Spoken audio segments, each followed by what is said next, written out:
Donc le 2 juillet, c'est dans quelques jours, nous allons fêter les 20 ans de l'inauguration de l'église de Spa, dans laquelle vous êtes assis. Et ce n'est pas un hasard, évidemment. C'est le Seigneur qui a béni, et vous allez voir comment le Seigneur a béni. Ça vaut la peine d'écouter ce genre de témoignages, comme il y en a beaucoup d'autres, parce qu'on voit que Dieu agit en permanence et ne nous abandonne jamais. Ça a été loin d'un long fleuve tranquille, hein, parce que si la grâce de Dieu n'avait pas agi, nous ne serions pas là. C'est un miracle. Et j'appelle ça un miracle parce que c'est un vrai miracle. Moi-même, je suis arrivé dans la ville de Spa en l'an 2000 pour exercer une fonction de directeur à la maison de repos du CPS, qu'ils viennent de démolir d'ailleurs. Lorsque je me suis présenté à l'examen organisé pour sélectionner le futur directeur, j'ai été accueilli par un homme que je n'avais plus vu depuis des années et des années. C'était l'époux d'une cousine germaine. Il était conseiller et il est venu m'attendre à l'entrée. Je ne savais même pas qu'il était conseiller. Et il m'a accompagné jusqu'à la salle d'examen. Et puis il est parti. Il avait un gros problème d'alcool. Il avait un gros problème d'obsession politique, au point qu'il s'imaginait qu'il allait devenir le bourgmestre de la ville. Mais évidemment, ça ne s'est jamais passé. J'ai réussi toutes les épreuves. J'ai pris mes fonctions le 1 mai 2005. Et c'était vraiment... 2000, pardon. Et c'était un succès pendant 5 ans. Il n'y a eu aucun problème. Donc de 2000 à 2005, tout s'est passé super, super bien. Et ça avait l'air d'être quelque chose qui promettait. Moi, je suis né à 35 km seulement de cette ville-ci. Et j'y étais venu une seule fois. C'était pour un bal de promotion de l'école d'hôtellerie. J'avais mon meilleur ami de l'époque, le frère suivait une formation là-bas, et il y avait un bal de promotion. La seule chose dont je me souviens de cette ville à ce moment-là, c'était déjà une impression d'écrasement. Je n'étais pas chrétien, mais j'avais déjà cette impression d'écrasement lorsque nous nous sommes promenés un peu dans le centre de la ville, près du Pouhon, là, le centre touristique. Dominique et moi, avant notre arrivée ici, nous étions déjà convertis depuis plusieurs années. Et nous avons été convertis dans une cellule baptiste. Le problème de la cellule baptiste, c'est qu'elle avait été établie par un missionnaire canadien qui avait un petit peu peur de faire bouger le Saint-Esprit. Et nous, on avait ce manque. Et donc, on voulait absolument que le Saint-Esprit, en plus de la connaissance de la parole, nous transforme. Et donc, on a migré progressivement vers une église évangélique. On ne va pas aller dans les détails parce que ça fera l'objet d'un autre témoignage. Mais on est allé vers une église évangélique qui travaillait par l'esprit. Dirigée par le Seigneur, on s'est retrouvé à 120, 130 km d'ici. L'appel au ministère était déjà très clair, et donc j'ai entamé une formation en théologie pratique en France. C'était un missionnaire américain, comme de quoi les missionnaires c'est important, hein, parce que c'est eux qui nous apportent souvent ce vent de liberté.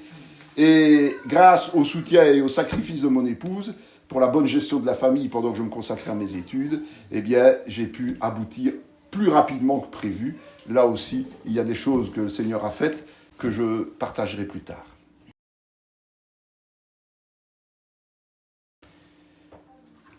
Dès l'an 2000, ma présence à Spa a commencé à intriguer certains membres du personnel qui avaient appris évidemment que j'étais chrétien. Ça leur posait des questions et ils désiraient participer au culte de l'église. Cette église, nous l'avions fondée à notre domicile à Soumagne, là où je suis né. Et le problème, c'est que, comme nous d'ailleurs à notre conversion, ils ne voulaient pas faire de grands déplacements.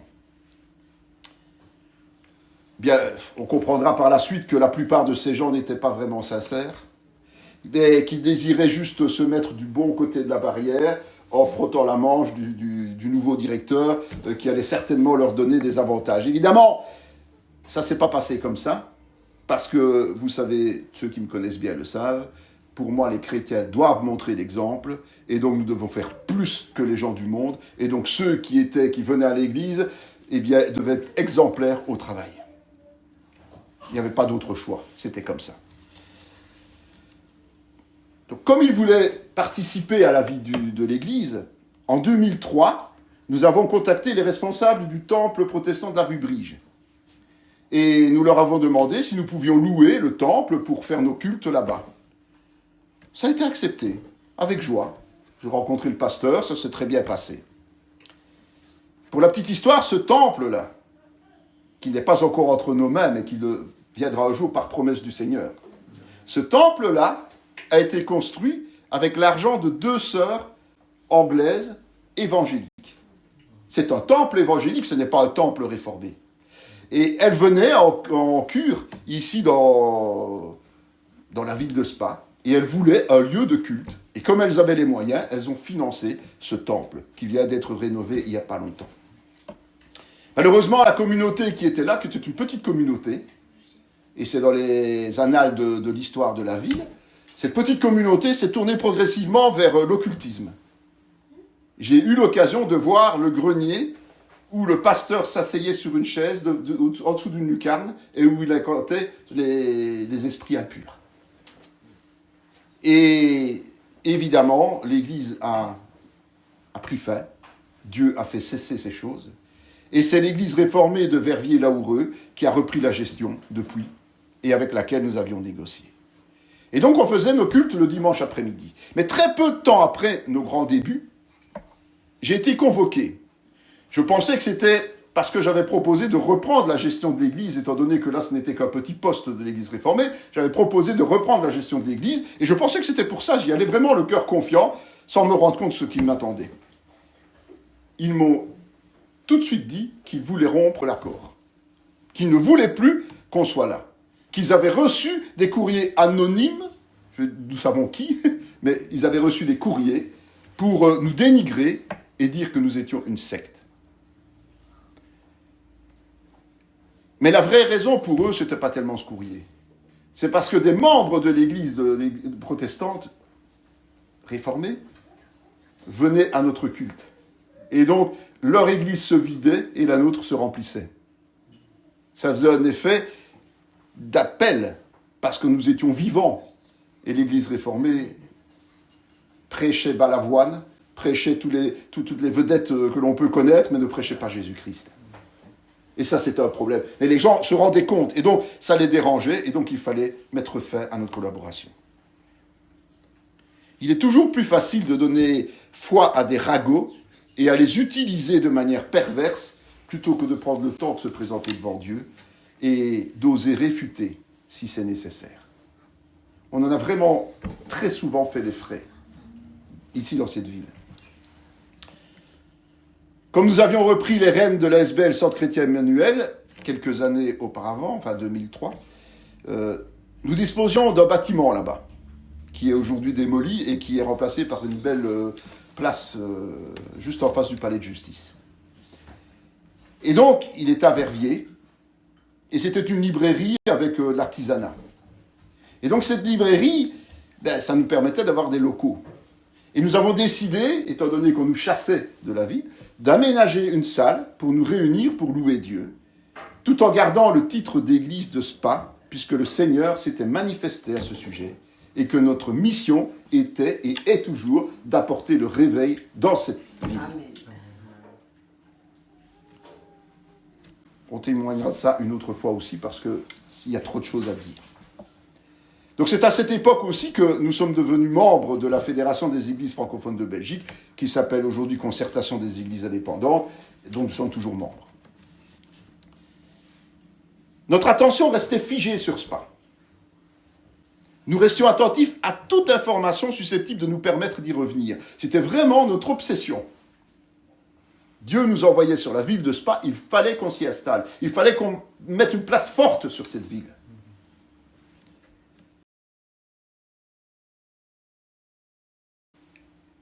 Et c'est à la librairie de Verviers que le Seigneur a envoyé un évangéliste qui a expliqué à mon épouse, qui avait été préalablement prévenue par le Seigneur, que la charge spirituelle négative qui reposait sur toute la région était le lien avec la Vierge Noire, le qu'en dira-t-on, c'est-à-dire les ragots que les gens font les uns sur les autres, et l'occultisme. Et dans cet occultisme, évidemment, il y a la franc-maçonnerie que nous découvrirons plus tard. Et il nous a aussi expliqué la manière de lutter pour amener la libération des âmes. C'était un évangéliste ardent qui a fini par abandonner son ministère ici en Belgique parce qu'on l'a mis comme pasteur et que lui n'avait qu'une chose dans le cœur, c'était gagner des âmes. Et il est parti ailleurs, gagner des âmes. Nous avons donc engagé un plan de prière spécifique par rapport à ce qu'il nous avait dit, par rapport à ce que le Seigneur nous révélait. Nous avons fait des temps de jeûne pour ouvrir les portes du royaume aux habitants. Au printemps 2004, alors que nous prions pour connaître l'endroit où le Seigneur installerait le lieu de culte à Spa, il nous a montré en vision un croisement entre le boulevard des Anglais, c'est le boulevard qui arrive là derrière, et la route de Balmoral. Or, à l'époque, ici, il y avait un temple anglican. Et ce temple anglican, juste la veille d'avoir été classé, s'est effondré. Par hasard. N'a jamais été reconstruit. Et il y a seulement quelques années, je pense que c'est vraiment la puissance des prières et du travail, ils ont fini par mettre une plaque commémorative en expliquant qu'il y avait bien un temple anglican là-bas. C'était dans cette zone-là, c'est-à-dire cette zone-ci, que le Seigneur voulait qu'on s'installe. C'était de plus en plus précis. En ayant reçu toutes ces révélations, on a adapté notre plan de prière. Plusieurs fois, on a changé notre plan de prière en fonction des directives. Et on a divisé la ville en quartiers. Puis le Seigneur a corrigé ces quartiers. Il a dit, je ne veux pas une ville divisée en quartiers. Je veux que vous preniez un point de départ qui est le CPS, là où je travaillais comme directeur, et que tous partent en rayon de soleil, sans fermeture, une ouverture. La ville devait être le point de départ de la campagne d'évangélisation, mais tout devait partir dans le monde entier. On a formé des équipes d'intercession. Donc on avait des groupes d'intercession par quartier de rayon de soleil. Chacun priait chaque jour pour chaque habitant, chaque maison, chaque rue. C'était le rôle de chacun. Et au bout de quelques temps seulement, plus de la moitié des intercesseurs ont tout quitté. La preuve que l'ennemi faisait pression, la preuve que l'ennemi cherchait à nous empêcher de le faire. Mais les autres, eux, ont tenu bon pendant tout le temps nécessaire. Et tous ces gens qui sont partis ont en plus essayé de nous nuire. Ils ont colporté des accusations auprès des autorités, auprès de la justice. On racontera ça une autre fois aussi parce qu'ils sont allés très très loin à ce niveau. Durant l'été, nous avons parcouru les rues, durant une période de jeûne et de prière, à la demande du Seigneur, pour proclamer la victoire de Jésus et reprendre le territoire volé par l'adversaire. Il a été volé par l'adversaire, c'est important. Ça ne lui appartient pas.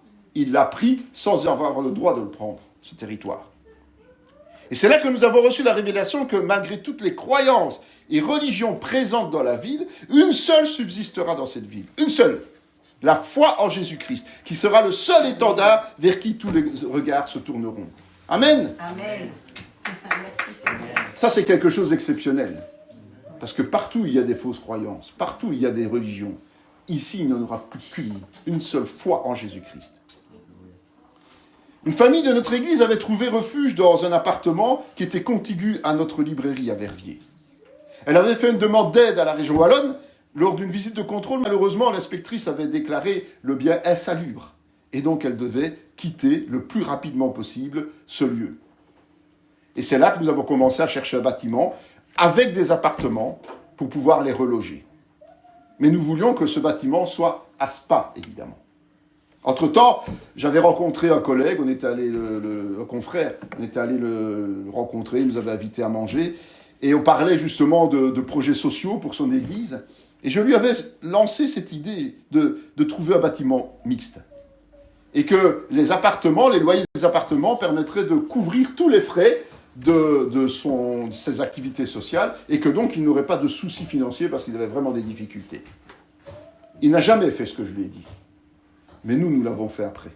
Amen. Dieu révélait déjà comment nous devions nous organiser. Moi, je pensais que c'était pour lui, mais c'était déjà pour nous. Et donc, ça ne nous a pas quittés, et on a été prêts à le faire quand Dieu nous a permis de le réaliser. Alors, on a visité un premier bien, ça se trouvait un peu plus bas, entre la rue, entre les ponts. Et en visitant, mon épouse a été frappée d'une migraine qui l'a pas quittée jusqu'à bien tard. Le Seigneur nous a dit de fuir cet endroit. Et on l'a fait sans demander notre reste. On n'est pas allé plus loin. Et puis, une soirée tardive du mois d'août 2004, je regardais des annonces, des toutes boîtes, ça c'est des impressions. Je regardais, et à un moment donné, mon regard s'est arrêté sur une annonce. Et je n'ai pas su enlever mon regard de cette annonce. Et ça, mon épouse ne se rappelle même pas, parce que j'en ai encore parlé avec elle. Mon épouse était déjà allée dormir, elle dormait vraiment profondément. Et là, j'étais tellement joyeux que je suis allé la réveiller et je lui ai dit, j'ai trouvé l'endroit où le Seigneur va nous installer à Spa. J'ai trouvé l'église. Elle ne s'en souvient pas. Elle dormait tellement fort que ce n'est pas possible pour elle. Elle n'a pas tilté. Voilà. Mais le lendemain, elle a pris rendez-vous, parce que moi je travaillais. Et là, le rendez-vous était fixé au samedi suivant, le samedi 28 août 2004, à 10h. Et donc on a tous prié en attendant, puisqu'on avait quelques jours, pour connaître la volonté de Dieu. Et on a eu plusieurs confirmations. Certaines confirmations disaient que nous y serions avant la fin de l'année, on nous donnait des localisations, tout ça. Mais il y a 3 points essentiels que j'ai retenus, parce que ce sont les 3 points certains. Mon épouse a vu une plaque de plâtre descendre du ciel et se coller sur un mur à droite. Voilà. Elle a vu un trou dans le plafond d'une salle. Et un autre membre a reçu une vision d'un escalier en bois tournant avec une alcôve dans le tournant de cet escalier. Voilà les informations que nous avions quand nous sommes arrivés ici. Donc nous sommes arrivés pour la visite. Et le couloir, là, dans le mur du couloir, était complètement attaqué par l'humidité. Plus tard, quand nous sommes installés tout ça, nous avons trouvé une plaque traitée contre l'humidité dans l'atelier que nous avons pris, que nous avons déposée et qui a caché le mur. C'est la plaque tombée du ciel. C'était pas en plâtre, elle était en bois, mais c'est la plaque tombée du ciel. Après, mon épouse s'est retrouvée ici. Ben, regardez ce qu'il y a là. Bon, maintenant, c'est obturé, mais c'était une bulle et on voyait le ciel. Il y avait un trou dans le plafond, on voyait le ciel. Et puis l'escalier là qui monte vers chez nous, cet escalier-là, en fait, il y avait une alcôve et dedans une belle statue de la Vierge Marie. La propriétaire m'a dit tout de suite, ah mais si ça ne vous dérange pas la statue, je voudrais bien la récupérer. Oui, tout de suite, madame, il n'y a pas de problème, reprenez-la. Il n'y a vraiment pas de souci, nous, on n'a pas de problème avec ça. L'alcôve, maintenant, elle est cachée. On a muré tout, on a refait l'escalier, mais l'alcôve est bien là, elle existe. Et donc, nous avions les 3 signes qui nous avaient été donnés. Cette salle, elle avait une estrade. Elle était comme ça. Hein. On a juste rénové, mais elle était comme ça. C'était un magasin de meubles, et donc ils avaient des superficies importantes pour mettre des meubles. Donc il n'en fallait pas plus pour comprendre que c'était bien ici que Dieu allait établir son église de Spa. Et le propriétaire m'a même expliqué que, plus tard, qu'il était convaincu que c'était ce que nous cherchions, parce que quand il a allumé l'éclairage de la salle, il a vu ma tête et mes yeux, et il a dit, mais c'est vraiment ce qu'il cherche, c'est là qu'il veut être. Retenez bien tout ça. Parce que ça travaille dans le cœur de ces gens. Ce n'étaient pas des chrétiens, mais c'était des gens vraiment charmants, et ça travaille dans leur cœur, et le Seigneur avait vraiment préparé ces gens pour nous venir en aide. Ce bâtiment, il était en vente depuis plusieurs années. Et jamais, alors qu'on faisait des recherches, jamais on avait remarqué qu'il était à vendre. Ça, c'est quand même étonnant. Hein. C'est une petite ville. Ben voilà, on n'avait jamais remarqué. Les propriétaires voulait absolument s'en débarrasser au moment où on est arrivé, parce que le monsieur était relativement âgé, plus âgé que la dame, et il venait de faire une chute dans l'escalier, et s'était fracturé les 2 poignets. Et donc il voulait trouver un appartement plein pied, et ne plus avoir tous ces soucis d'escalier. Et donc ils avaient fortement diminué le montant qui était demandé au départ. Ces années avaient fait que ils n'avaient pas vendu, mais comme ils voulaient vraiment vendre, ils avaient diminué le prix. Et quelqu'un de l'Église avait rêvé de la diminution du prix. Donc ce n'était pas pour nous une surprise. On s'appuyait sur la parole de Dieu, sur les promesses de Dieu, et on avait eu une parole prophétique comme de quoi le Seigneur pourvoirait aux besoins d'argent. On n'avait même pas de quoi payer les frais de notaire. En Belgique, c'est 12% et demi du prix de vente, les frais de notaire. On ne va pas rentrer dans des chiffres, mais c'est important de se rendre compte que c'est une grosse portion, et en général, les banques ne prêtent pas cette partie-là. Et on n'avait pas. Mais on a décidé d'aller de l'avant par la foi. La foi, ça déplace les montagnes. Il ne faut jamais oublier ça. Le prix demandé, même s'il était réduit, n'était pas celui que le Seigneur nous avait révélé. Il était plus élevé que celui que le Seigneur nous avait dit, vous aurez ce bâtiment à un montant. On ne va pas rentrer dans les chiffres parce que c'est trop compliqué. Mais voilà, ce n'était pas le prix demandé. Mais il y avait un autre amateur qui offrait la somme demandée. Et donc l'agent immobilier nous a proposé, nous a dit, écoutez, si vous voulez ce bâtiment, faites une offre du même montant. Donc on était coincés. Donc on a fait une offre de ce montant-là, on a signé une promesse d'achat sous réserve d'obtention du crédit. Ça, c'est une sécurité qu'on peut prendre ici en Belgique, et on l'a prise, évidemment. Et puis, j'ai appelé confrère, pasteur, non, il n'est pas pasteur, un chrétien engagé, qui avait une compagnie d'assurance et qui s'occupait des crédits, et je lui ai confié le dossier. Début octobre, durant le culte, on reçoit une parole prophétique qui dit que l'on doit proclamer que le bâtiment est déjà acquis, parce que c'est Dieu qui nous l'a donné. On le fait. Il a ouvert une nouvelle route, et même si le ministère est petit et méprisé, parce que c'était vrai qu'on peut dire que mon ministère a souvent été considéré comme petit et méprisé, encore aujourd'hui, Dieu le fera devenir grand, et beaucoup confesseront que Dieu est avec ce ministère. Et ce ministère servira surtout, et sert déjà, à réparer et rétablir d'autres appelés qui n'ont pas fait ce que Dieu leur a demandé.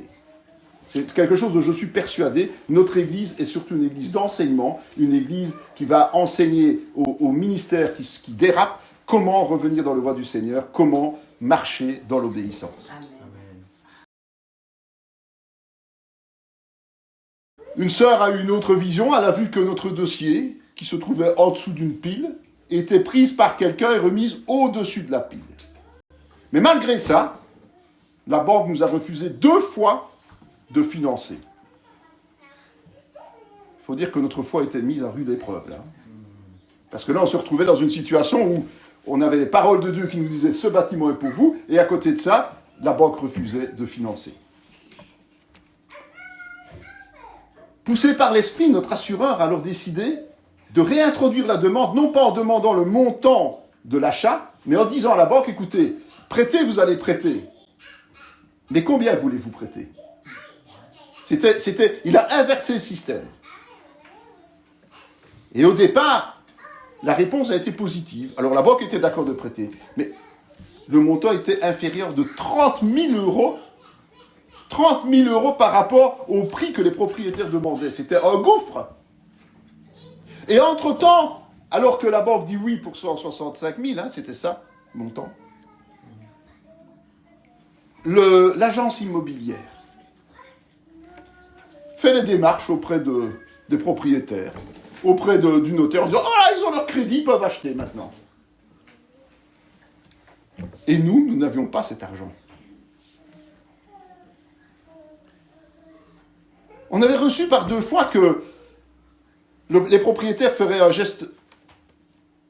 Et on avait reçu une parole du Seigneur, Apocalypse 3, qui dit que celui qui a des oreilles entende ce que l'Esprit dit aux églises. Écrit à l'ange de l'église de Philadelphie, voici ce que dit le Saint, le véritable, celui qui a la clé de David, celui qui ouvre et personne ne fermera, celui qui ferme et personne n'ouvrira. Je connais tes œuvres, voici parce que tu as peu de puissance, et que tu as gardé ma parole, et que tu n'as pas renié mon nom, j'ai mis devant toi une porte ouverte que personne ne peut fermer. Amen. Et là, on était fort de cela. Et la banque accepte de prêter 10 000 euros de plus. Voilà. Il y a toujours un trou de 20 000. Oui.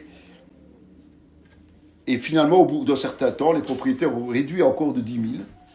Donc ça nous laisse quand même 10 000. Mais il fallait une démarche supplémentaire. La banque exigeait, pour nous prêter ces 10 000 en plus, de faire une seconde expertise et de rendre une attestation de revenus rédigée par les employeurs pour les personnes qui s'engageaient dans ce crédit, c'est-à-dire mon épouse et moi, et un autre membre, jeune membre de l'Église. Et ce jeune membre de l'Église venait de perdre son emploi. Donc, vous imaginez ce que ça peut faire. Le 4 novembre 2004, nous recevons l'accord de la banque pour le montant promis, donc 20 000 en dessous du prix demandé. Mais le 16 novembre, la banque, qui apprend que l'autre n'a plus son emploi, eh bien dit non, je ne prête plus. À ce moment-là, on se dit, on arrête. On arrête de faire les démarches, ça ne sert à rien, on laisse le Seigneur agir. On ne va pas s'acharner avec des procédures humaines, on va laisser l'Esprit du Seigneur faire le travail. On s'en remet à lui et on garde le regard fixé sur ce qu'il a promis.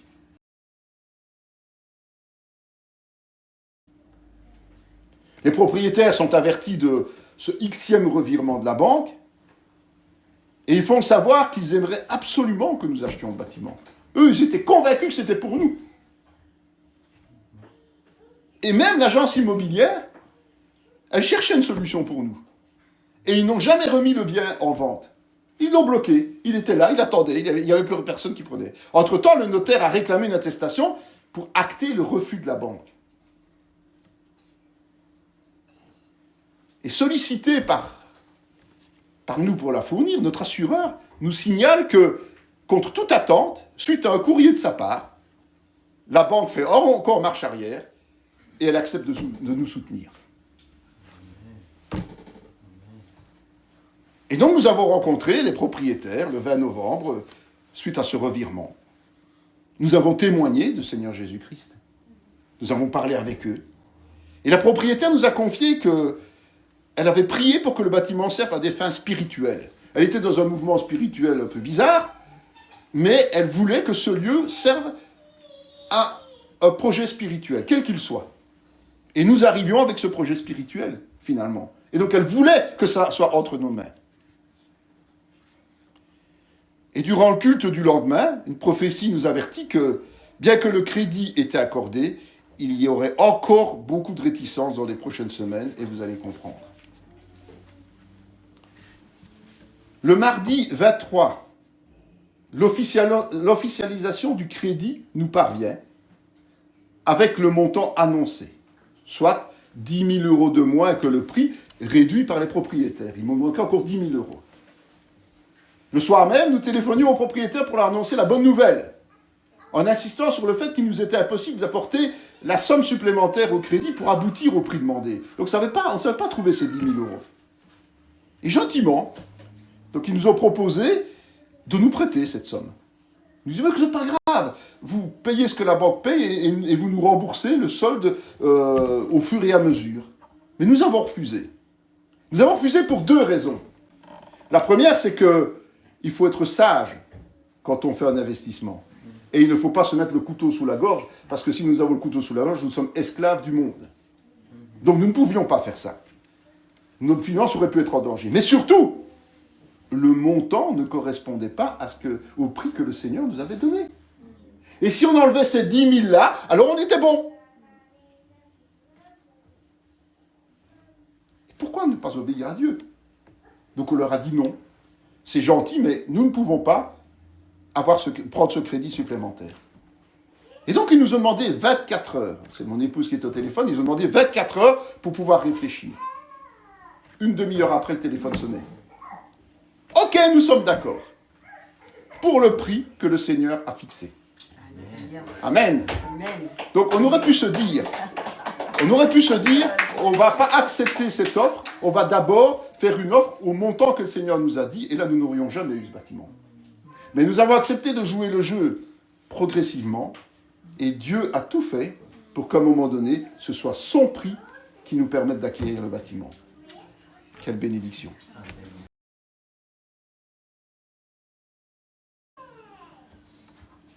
Le samedi 27 novembre, quelques jours après, parce que ce n'est pas fini, Ce serait trop beau, ce serait trop facile, ce serait trop simple. Le samedi 27 novembre, conformément à une révélation que mon épouse avait reçue 6 mois auparavant, avec un chiffre précis, donc le 27, le samedi 27, vous savez que c'était le samedi 27, on a cru que c'était le 27 mars d'ailleurs, mais il n'y a rien qui s'est passé, donc on se dit, bon, est-ce qu'elle a bien compris, est-ce qu'on a bien analysé? Non, c'était 6 mois plus tard, le samedi 27 novembre. On reçoit un courrier par fax. À l'époque, il y avait toujours des fax qui fonctionnaient régulièrement. Les emails, ça ne fonctionnait pas encore. Pas beaucoup, en tout cas. C'était surtout le fax. C'était le jeune homme qui s'était porté volontaire pour signer avec nous pour le crédit. Il démissionnait de toutes ses fonctions, quittait l'église sur le champ et demandait à ne plus être contacté. Vous imaginez? On a l'accord de la banque. Nous avons 3 personnes qui répondent, qui signent pour ce crédit. Mon épouse et moi, et ce jeune homme. Et lui, le 27 novembre, que tout finit par se régler, puis tout est fait, lui, quitte tout. Pour une bêtise. Pour une bêtise. Mais il quitte tout. Il n'avait même pas encore vu le bâtiment, lui. Il n'a même pas vu que la vision que le Seigneur lui a donnée, parce que c'est lui qui a eu cette vision de l'escalier avec l'alcôve, était bien là. Il ne l'a pas vu. Il est parti avant de voir cet escalier. J'ai eu l'occasion une fois d'avoir au téléphone, bien plus tard. Et je l'ai invité à venir voir. Et je lui ai dit, tu as eu une parole précise, et le Seigneur a béni par cette parole précise. Viens voir, et je suis sûr que tu seras touché. Jamais il n'est encore revenu.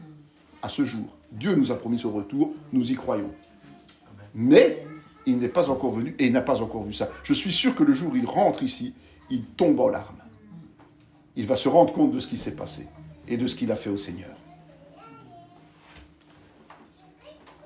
Et dans la révélation reçue en mars, il était dit qu'il ne fallait pas se poser de questions, de ne pas se tracasser. C'est déjà fort, hein, Dieu il dit, ne vous tracassez pas, mais nous... et de faire ce qui était stipulé, c'est-à-dire de ne pas essayer de le contacter. Un autre membre de l'Église s'est porté volontaire pour signer à sa place. Il avait une situation stable, plus confortable. Mais la banque ne l'a pas vu de cet œil-là. Ils se sont dit, puisque vous changez de caution, nous allons exiger que vous mettiez 10 000 € sur un compte, bloqué pendant 1 an, pour nous garantir que vous payerez bien votre crédit. Mais ces 10 000 €, on ne les avait pas. On venait de les gagner auprès des propriétaires et eux nous les réclamaient. Oui, ils allaient les libérer dans 1 an, mais on ne les avait pas. On n'avait rien. À ce niveau-là, on n'avait rien. Mais le Seigneur nous avait signalé que quelqu'un avait les moyens de nous les avancer. Et il nous avait ajouté que si cette personne ne le faisait pas, il nous bénirait, mon épouse et moi. Parce qu'il savait que si on avait cet argent, on le mettrait, on n'hésiterait pas un instant. Et cette sœur n'était pas au courant. Elle venait à l'église, elle n'était pas au courant de cette situation-là. Et elle vient nous raconter un rêve. Elle nous dit, écoutez, cette nuit-ci, j'ai rêvé que le plafond de la salle du culte à Verviers, puisque nous étions toujours à Verviers, s'effondrait. Je vous demandais combien il fallait pour le réparer. Vous me répondiez 10 000 €. Elle dit, je les ai, ces 10 000 €. Mais je ne comprends pas ce rêve. On lui a expliqué. On lui a expliqué en disant, voilà ce que la banque réclame, voilà ce qu'il nous faut pour... Et elle dit, ok, pas de problème, je vais vous les donner. Ah, amen, merci Seigneur. Elle ne les a pas donnés. Jamais elle ne les a apportés. Elle a quitté l'église. Ah, le diable, quand il est là, en action, jamais on les a eus. Ah ouais, bravo, merci Seigneur, 10 000 €. Ouais, on n'en a pas vu la couleur de ces 10 000. Hein. Et c'est là que le Seigneur a choisi de nous bénir. Comme il l'avait promis. J'étais au travail, j'étais dans mon bureau, et je regardais des textes de loi, les nouveaux textes de loi. Il fallait toutes les semaines regarder les nouveaux textes de loi pour les appliquer dans le domaine où j'étais, les maisons de repos, donc c'était pour personnes âgées, donc c'était assez complexe. Et de nouveau, mon regard s'est fixé sur quelque chose. C'était le barème des directeurs de maisons de repos, selon les niveaux. J'avais le niveau supérieur. Donc, j'étais censé, comme un directeur d'hôpital, recevoir un certain barème. Et puis je regarde, je me dis, mais je ne suis pas payé, moi, ce barème-là. Il y a un problème dans ce barème. Donc, je contacte mon supérieur, qui était le secrétaire du CPS, donc le directeur général, et je lui dis, écoutez, je vais rentrer un dossier, parce que là, je ne suis pas payé à mon juste salaire. Moi, je savais que cet argent, souvent, il servait au Seigneur, il ne servait pas à nous. Donc, je ne suis pas payé à mon juste salaire. Et Dieu, je vous en supplie, non, ne faites pas ça. Ne faites pas ça, surtout pas. Je dis, mais pourquoi? J'ai quand même mes droits, hein. Vous, si vous avez droit à une augmentation, vous la prenez. Donc moi, j'ai droit aussi. Non, mais j'ai déjà obtenu la loi est passée en conseil. J'ai déjà obtenu l'autorisation. J'ai oublié de le faire. Je dis, ah bon, et alors, ça va me rapporter combien, ça? 5 000 €. La moitié de ce qu'il fallait placer sur le compte. Et 5 000 € payés rapidement, puisque tout était déjà accordé. Il n'avait plus qu'à signer les documents et à l'envoyer au trésorier qu'il devait payer. Hein, c'est tout. Donc il a payé très vite. Et puis, quelques jours plus tard, on reçoit un coup de fil, la maman de Dominique, et elle lui demande son numéro de compte, enfin notre numéro de compte. Alors, mon épouse dit, mais enfin, pourquoi est-ce que tu veux avoir mes coordonnées bancaires? On ne donne pas en général ses coordonnées bancaires. Mais sa maman lui explique que son papa a reçu des arriérés de pension qui venaient d'Italie, c'était le pays d'origine, et ses parents voulaient les partager avec leurs enfants, donc ils ont 4 enfants. Et ils veulent offrir à chaque enfant 5 000 €. Ça fait 10 000. Là, on peut applaudir. Qui oserait dire, après des choses comme ça, que Dieu n'est pas formidable? Alléluia. Tout avait été prophétisé. Donc, c'était en ordre pour finaliser l'achat. Mais ce n'était pas encore la fin des problèmes, évidemment. L'ennemi voulait bloquer le projet, à tout prix. Et il savait.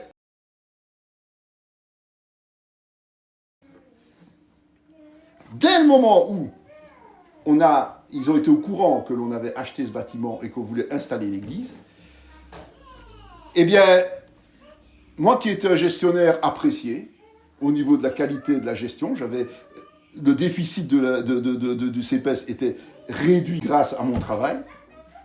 J'avais reçu plusieurs fois des félicitations écrites, j'avais des estimations tout à fait positives et plus que positives dans mon travail.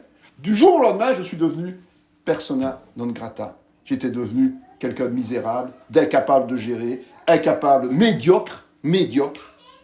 Et ils ont commencé à faire toute une série de procédures disciplinaires. Ils m'ont suspendu de mes postes. Enfin, il y a eu toute une bagarre là-dedans, jusqu'à perdre mon emploi. Mais ça, c'est un autre témoignage. Ça vaut la peine, ça prendra du temps. Et je crois qu'on aura aussi un peu faim tout à l'heure. Donc, ce sera bien de ne pas faire trop long pour l'instant. Mais, donc là, attaqué au niveau de mon travail. On a eu des campagnes de dénigrement. Et le 10 mai 2005, on reçoit un recommandé. Et ce recommandé nous dit qu'il nous est interdit de faire le moindre travail dans ce bâtiment sans permis d'urbanisme, sinon on nous envoie au tribunal correctionnel. Je dis, mais c'est quoi cette histoire? Moi, je travaille toujours, donc. Bon, c'est mon épouse qui faisait toutes les démarches, qui allait trouver les fonctionnaires et tout ça. Et on se retrouvait là. On devait ouvrir rapidement. On voulait inaugurer notre église rapidement. Et on était bloqués dans les travaux parce qu'ils avaient décidé de bloquer ces travaux. On est attaqué sur tous les fronts. Et mon épouse avait demandé au Seigneur, quand allons-nous commencer les cultes? Et le 25 avril, elle avait reçu Deutéronome 16, 9, 10. Tu compteras 7 semaines. Dès que la faucille sera mise dans les blés, tu commenceras à compter 7 semaines. Puis tu célébreras la fête des semaines et tu feras des offrandes volontaires selon les bénédictions que l'Éternel, ton Dieu, t'aura accordées. Et quand on faisait le calcul, on se retrouvait en même temps que le mariage programmé de Nicolas et Magali. Le 2 juillet, qui était programmé bien avant. Et donc on se dit, tiens, puisque Dieu nous dit que c'est là, on va faire le mariage ici. On va inaugurer. Mais maintenant on se retrouvait avec une interdiction de faire quoi que ce soit. On ne pouvait pas envisager de faire ça si on n'avait pas fait un minimum de travaux. Les pompiers étaient passés, on devait absolument mettre en sécurité le bâtiment. Et donc, on en discute ensemble, et puis le lendemain, mon épouse va au bureau de l'urbanisme, et apparemment, les employés n'étaient même pas au courant du courrier. Les employés n'avaient pas vu ce courrier. Normalement, dans une administration, c'est le personnel administratif qui rédige les courriers, et puis ce sont les responsables politiques qui signent. Mais là, ils avaient rédigé, signé les documents et envoyé sans en parler au service. Vous vous rendez compte jusqu'où ils sont capables d'aller, hein, jusqu'où la franc-maçonnerie est capable d'aller. C'est ça, en fait.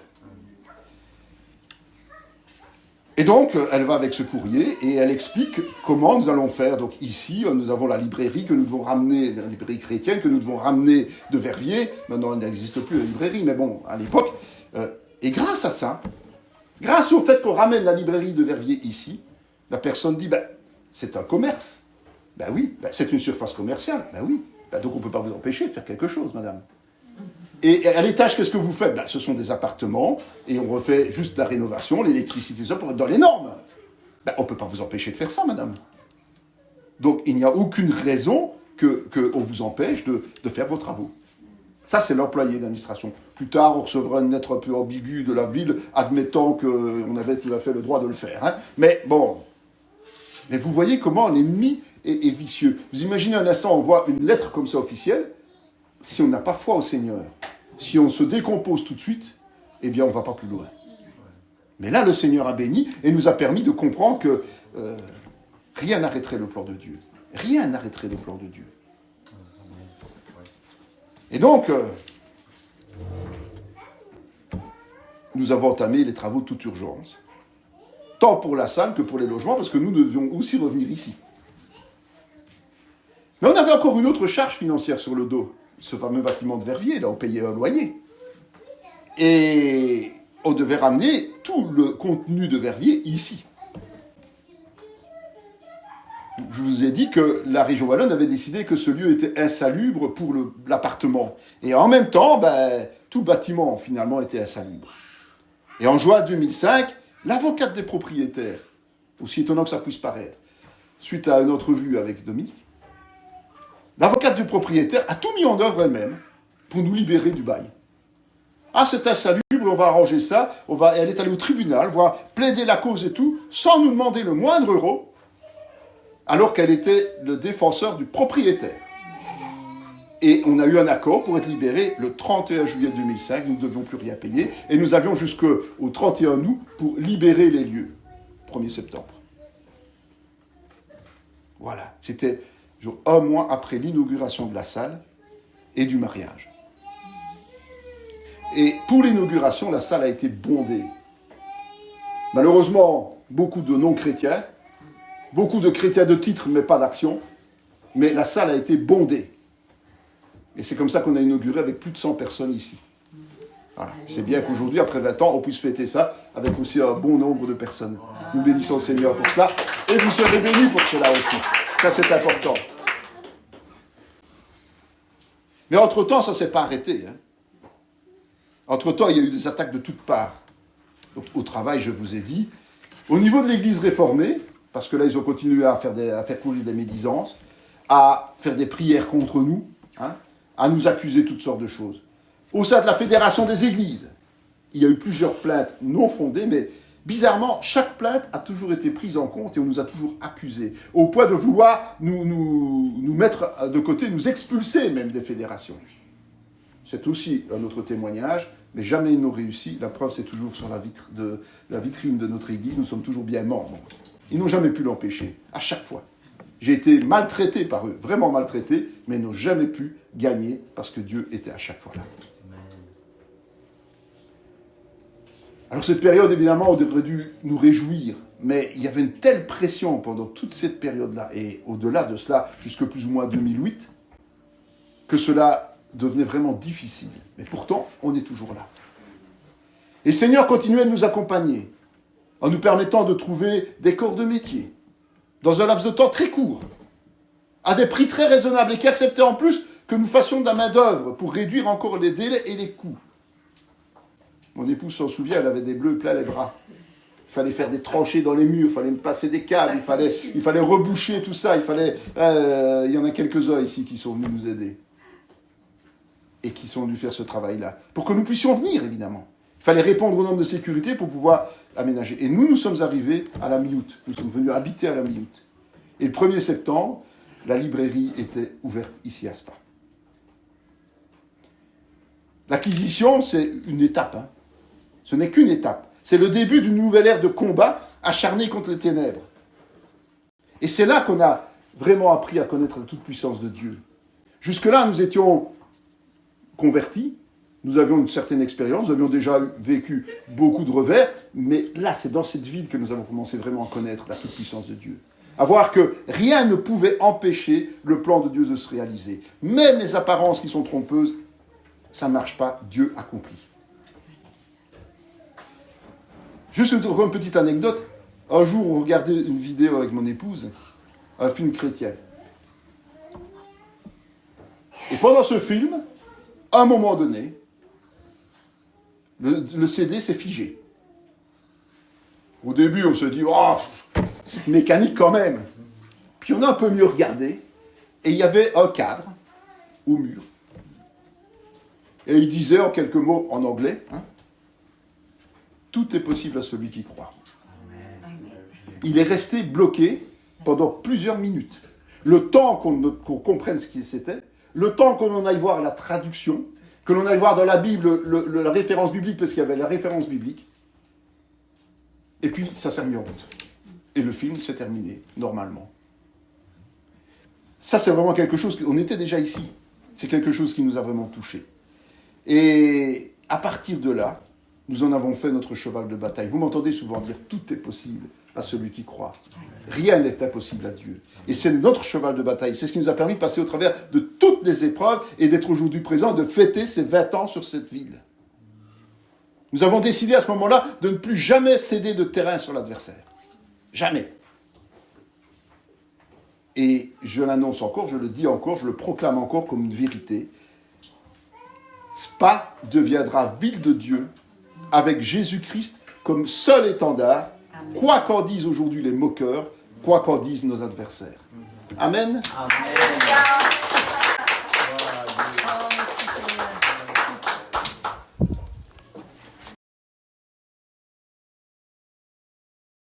Espérons que ce témoignage va vous encourager à vous lancer dans ce que le Seigneur vous demande de réaliser.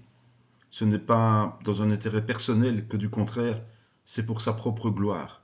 Alors si vous voulez des enseignements, d'autres exhortations, des témoignages de salut, eh bien, je vous invite à suivre nos différents médias et notre chaîne YouTube. Soyez bénis dans le nom précieux de Jésus-Christ.